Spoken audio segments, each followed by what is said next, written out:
అందరికీ నమస్కారం అండి. పవన్ కళ్యాణ్ గారు ఉప ముఖ్యమంత్రి హోదాలో మరియు ఆయన శాఖల ద్వారా ఆంధ్రప్రదేశ్లో అనేక రకాల అభివృద్ధి కార్యక్రమాలు చేస్తున్నారు. అది మనందరికీ తెలిసిందే. రోడ్లు వేస్తున్నారు, ఆయన శాఖల ద్వారా అనేక కార్యక్రమాలు జరుగుతున్నాయి. అయితే ఇటీవల కాలంలో మనం గమనిస్తే కనుక జగన్మోహన్ రెడ్డి సరస్వతి పవర్ ప్రాజెక్ట్కి సంబంధించినటువంటి 23 ఎకరాలు సుమారుగా దాని అసైన్డ్ భూమిని వెనక్కి తీసుకోవడం, ఆ తర్వాత పెద్దిరెడ్డి రామచంద్రారెడ్డికి సంబంధించినటువంటి ఉదంతం బయటికి రావడం, దీంతో వైఎస్ఆర్సీపీ పార్టీలో ఒక కలకలం మొదలైంది. సో పవన్ కళ్యాణ్ అనేటువంటి వ్యక్తి మనల్ని వ్యక్తిగతంగా విమర్శించడం లేదు, లేకపోతే ఎటువంటి దోషం చేయట్లేదు. కేవలం మనం చేసినటువంటి అక్రమాల మీద, చేసినటువంటి అకృత్యాల మీద మాత్రమే తను స్ట్రాటజికల్గా మూవ్ అవుతున్నాడని చెప్పేసి అర్థమైనట్లుంది. అందుకనే అనంతపురం ఎక్స్-ఎంపీ ఆయన రంగయ్య అంట, ఆయన పిఠాపురం వరకు వచ్చి పిఠాపురంలో ప్రెస్ మీట్ పెట్టాడు.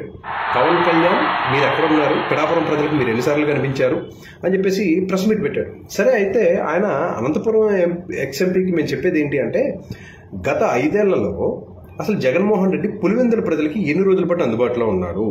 కేవలం వైఎస్ రాజశేఖర రెడ్డి జయంతికి, వర్ధంతికి ఆయన సమాధి దగ్గరికి వెళ్ళడానికి తప్పించి ఎన్ని రోజులు అందుబాటులో ఉన్నాడు అనేది మనం కూడా ఒకసారి లెక్కలు తీసుకుందాం. పిఠాపురం ప్రజలకి పవన్ కళ్యాణ్ గారు ఎంత అందుబాటులో ఉన్నారు, ఎంత దూరంలో ఉన్నారు అనేది పిఠాపురం ప్రజలకి పవన్ కళ్యాణ్ గారికి తెలుసు.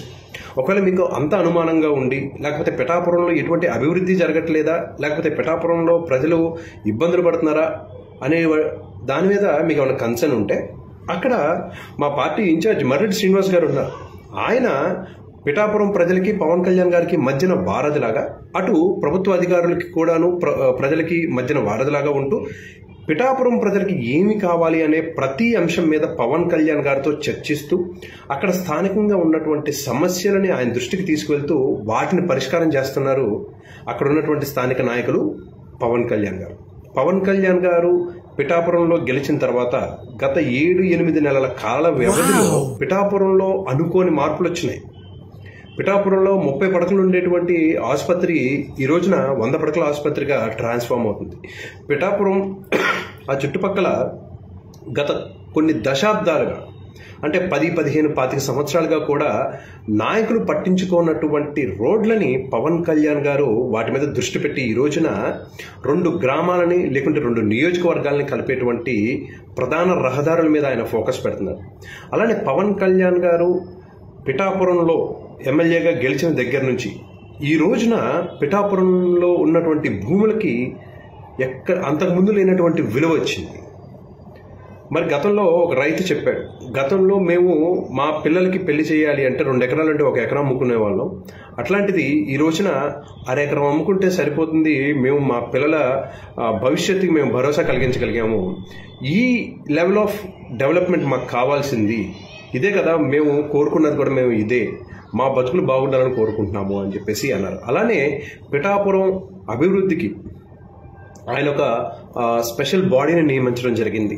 పిఠాపురం అంటే ఉప్పాడ రైతులకి, అలానే పిఠాపురాన్ని ఉప్పాడని కలిపేటువంటి రోడ్డు, అలానే పిఠాపురాన్ని వేరే గ్రామాలని, అలానే పిఠాపురం నియోజకవర్గంలో అనేక రోడ్లని ఆయన అనుసంధానం చేస్తూ, ఇంకా అక్కడ ఒక టెంపుల్ టూరిజం సర్క్యూట్ని కూడా డెవలప్ చేయడానికి పవన్ కళ్యాణ్ గారు ఆల్రెడీ గ్రీన్ సిగ్నల్ ఇచ్చారు. దాని మీద ఆల్రెడీ వర్క్స్ జరుగుతుంది. మీకు అంతగా పిఠాపురం ప్రజల మీద ప్రేమ ఉంటే గత 5 సంవత్సరాల్లో వైఎస్ఆర్సీపీ హయాంలో తవ్వేసినటువంటి చెరువుల గురించి, తవ్వి తోడుకుని వెళ్ళినటువంటి మట్టి గురించి మాట్లాడదామంటే మాట్లాడుకోవచ్చు. ఎందుకంటే గతంలో అక్కడ ఉన్నటువంటి ప్రజలు దాని మీద పెద్ద ఎత్తున పోరాటం చేశారు. మట్టిని తవ్వేసి అమ్మేసుకుంటున్నారు వైఎస్ఆర్సీపీ నాయకులని.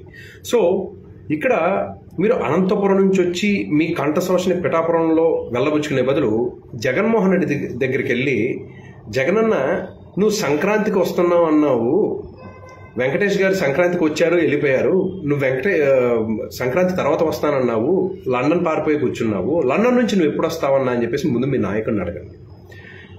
ఆంధ్రప్రదేశ్ ప్రజల తరపున పోరాటం చేయడానికి మేము సిద్ధం అని చెప్పేసి అంటున్నారు కదా, అసలు మీరు ఏ టాపిక్ మీద మీరు పోరాటం చేయాలనుకుంటున్నారు? గతంలో మీరు చేసినటువంటి అకృత్యాలకి ఈరోజు ఆ తీగను లాగితే డొంక కదులుతుంది. ఆ భయం పట్టుకుంది. ఆ భయం పట్టుకుని ఈ రోజున మీ ఏడుపులు అనంతపురం నుంచి పిఠాపురం దాకా వచ్చింది. పవన్ కళ్యాణ్ గారు పిఠాపురం ప్రజలకి దగ్గరలోనే ఉన్నారు. పిఠాపురం అభివృద్ధిని ఖచ్చితంగా పవన్ కళ్యాణ్ గారు ఎప్పటికప్పుడు సమీక్షిస్తూనే ఉన్నారు, దాన్ని ముందుకు తీసుకెళ్తూనే ఉంటారు. మీ బాధ మాకు అర్థమవుతుంది. ఈ 5 సంవత్సరాలు పవర్ పోయింది, ఇక ముందు కూడా వచ్చే సూచనలు కూడా కనబట్టలేదు, మనం పార్టీలో ఉందామా పోదామా అనేటువంటి ఆలోచనలో పడ్డారు. ఏదో మీ ఎగ్జిస్టెన్స్ కోసం కొన్ని ప్రెస్ మీట్లు పెట్టి ఈ రోజున పవన్ కళ్యాణ్ గారి దృష్టిలో పడదామని చెప్పి మీ తాపత్రయం మాకు అర్థమవుతుంది.